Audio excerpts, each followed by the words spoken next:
Hello everybody, Aiden here, and welcome to another video here on the Around the Slice YouTube channel. So, with 2026 NFL free agency right around the corner at this point, I'm here today to give you part 2 of a video series where I tell you who I think each and every NFL team must resign this offseason. The other day I did this fun exercise for every single AFC team. So now today I want to do it for, of course, every single NFC team out there.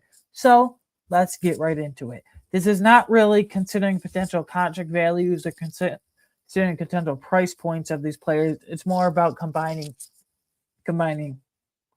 age with talent and what their outlook is for the current team that must resign them going forward. So let's start by going with We're going to go in alphabetical order for the NFC. First up, I have the Arizona Cardinals.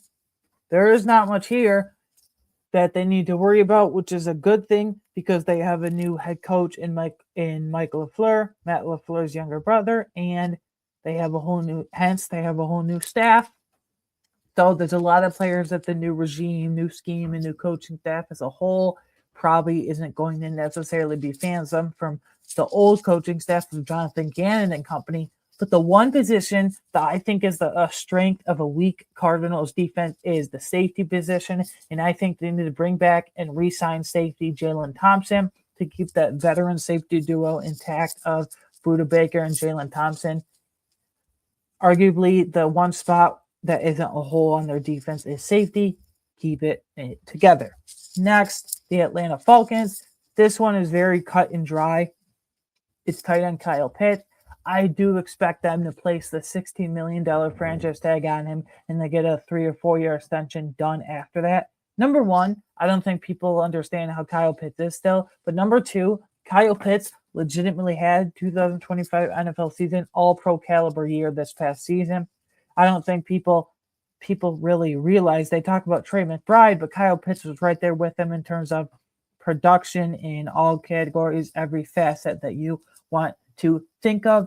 They're going to cut Kirk Cousins, and I can't imagine that Michael Penix is ready for week 1. So whether they draft a day 3 guy or it's some bridge veteran guy, they'll want to have Kyle Pitts there for an easy button target.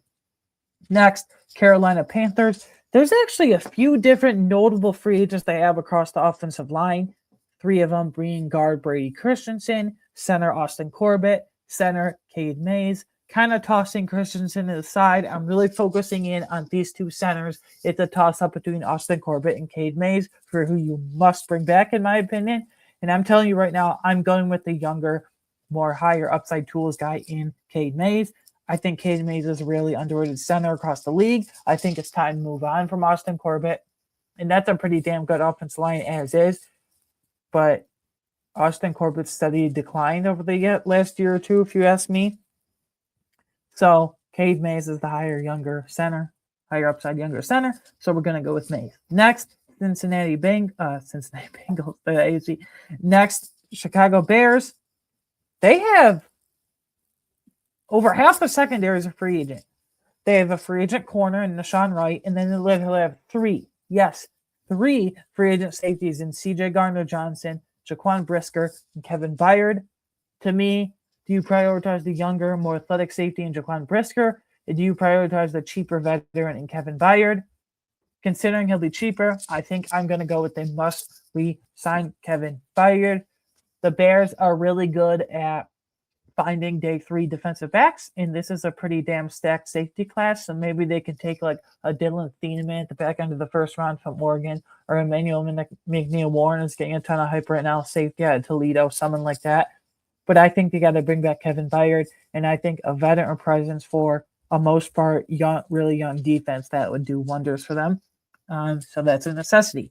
Next, Dallas Cowboys. I'm not including wide receiver George Pickens. We know he's a star receiver at this point. It's already been reported that they're absolutely 100% going to franchise tag him. So for technicality's sake and just for fun to throw out another guy for fun's sake, we're not going to do that for this exercise. I zero in on Javonte Williams. They've been kind of moneyballing this position the last few years after paying Zeke Elliott over the last handful of years. They paid Zeke Elliott, it burned Jerry Jones and company badly. And whether it's been Rico Dowdle, whether it's been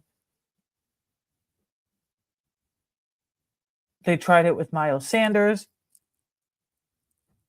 but I think they need to bring back Javonte. They gave Javonte a really cheap 1 year prove-it deal, and he absolutely proved it in spades. Over 1,000 rushing yards, handful of almost double-digit touchdowns as well. If not double-digit touchdowns, they need to keep their offensive core in place. So if we can't go with George Pickens, I went with running back Javonte Williams. Next, Detroit Lions. Honestly, they've paid a ton of stars, so they don't have many notable free agents like at all. They've paid guys like Amon-Ra St. Brown, Penei Sewell. They're going to have to pay guys like yearly like Brian Branch and Jack Campbell. They've paid a stud safety, one of them at least, in Kirby Joseph. I look at Amik Robertson. I think he's absolutely one of the better slot corners in the league. And Kelvin Shepard loves to mix and match his defensive schemes between man and zone and different coverage shells and all that fun stuff like that over there. So Amik Robertson is a key cog to that, if you will, in the slot. Green Bay Packers. Right off the bat, everyone's going to touch on and discuss 3 players that are free agents for the Packers. Romeo Doubs, Quay Walker, and Rasheed Walker. Let's start with wide receiver Romeo Doubs. Why they shouldn't bring him back, in my opinion. What was the point of extending Christian Watson a year early last offseason and drafting Matthew Golden in the first round previous draft if you're just going to bring back Romeo Doubs? I mean, I know Romeo Doubs has been by far the most consistent and productive receiver and most healthy they've had over the last 2 or 3 years, but for the reasons I just explained, what they have in place, they don't need to do that at all. Linebacker Quay Walker. I like Quay Walker as a true middle linebacker, but they have Edge Cooper, who's an absolute stud, and Matt LaFleur and the staff and his defensive staff specifically are big fans of Isaiah McDuffie, so they have a replacement plan there on Isaiah McDuffie. And then lastly, the big ticket one, in many people's eyes, quote-unquote big ticket, left tackle Rasheed Walker. The Packers, though, are great at drafting and developing succession plans at offensive line. They have Anthony Belton if need be. They have Jordan Morgan if need be. So for all 3 of the players I just mentioned, they have succession plans in place. But the one guy they need to bring back is center, technically center, Sean Ryan. I think Sean Ryan is really underrated offensive lineman. He's a pretty sufficient starter at guard. He's a pretty sufficient starter at center. And there's rumors circling and flying around right now that the Packers are a bit tight in a cap situation for sure. Next month, this offseason as a whole, they could move on and cut Elgton Jenkins. I would personally not advocate for that. But even if they don't cut Elgton Jenkins, Sean Ryan is a key cog for this offensive line for the future. Next, the Los Angeles Rams. They don't really pay their own guys, especially they're going to have a bunch of extensions coming up with like Kobe Turner, Jared Verse, Braden Fisk, all those young up-and-coming D linemen, edge rusher, defensive tackle alike. I went with safety Cam Curl though. I really like the safety duo of Cam Curl and Cam Kinchins, and then they sorely need outside corners. Then you got Quentin Lake in the slot. Now, I don't know if they're going to be able to do this season fiscally and financially, if you will, per se, just because they just paid Quentin Lake a big, pretty hefty contract for technically a slot corner, but I would do all that I can to bring back Cam Curl before all those huge extensions do kick in, and then you're financially drained, unfortunately. Minnesota Vikings, there's not much here because Kwesi Adolfo-Mensah got fired a couple weeks ago, and his drafting and free agent investments over his tenure, if you will, there per se, has been awful to say the least. But one guy that I look at is a high-end special teamer, one guy that isn't a preferred starter, but is an older, vested, experienced veteran at this point that can fill in at both weak and middle linebacker is linebacker Eric Wilson for special teams and injury fill-in here and there. I love them bringing him back. New Orleans Saints, they don't get a lot right in terms of draft or giving money to players, but keep one of your awesome homegrown talents at home with corner Lante Taylor. I think he's a good outside corner, but I think he's he's a good outside corner, but I think he's a great slot corner. I really like that corner group for the future. You got Coolwood McKinstry and Quincy Riley at the outside corners, and then Lante Taylor in the slot. Next up, gearing towards the end here, we have New York Giants. For a team that is so hell-bent for the last 3 or 4 years on getting better at offensive line, they definitely need to get better at offensive line. Why not bring one of your best offensive linemen back, probably second best behind Andrew Thomas in off Jermaine Illuminor? I think he's really underrated offensive lineman. He's 31, 32 years old at this point, but offensive lineman can play well into the 30s, especially a guy like him who can play both guard and tackle as a stabilizing piece for a team that desperately needs offensive line as it is. Philadelphia Eagles. I could say tight end Dallas Goedert, but the more that I think about it, they're going to have to start transitioning away from their veteran contracts because they're going to have to pay young guys in a year or two, like Jordan Davis, like Jalen Carter, like Nolan Smith. So they have to transition away from older veterans like Dallas Goedert, like A.J. Brown likely. I look at Jalen Phillips. Now, Howie is great at trading for players for half a season rentals and then manipulating the cap and manipulating comp pick formula to get a significant third down compensatory pick in that formula in that regard, per se, if you will. But I'm going to go with edge Jalen Phillips. I like their guys. I like Nolan Smith as a second pass rusher. I like Jalen Hunt as a third pass rusher who's come along way faster than I ever thought he would. But they need a guy that can actual game record dude when healthy off the edge that can tie it all together.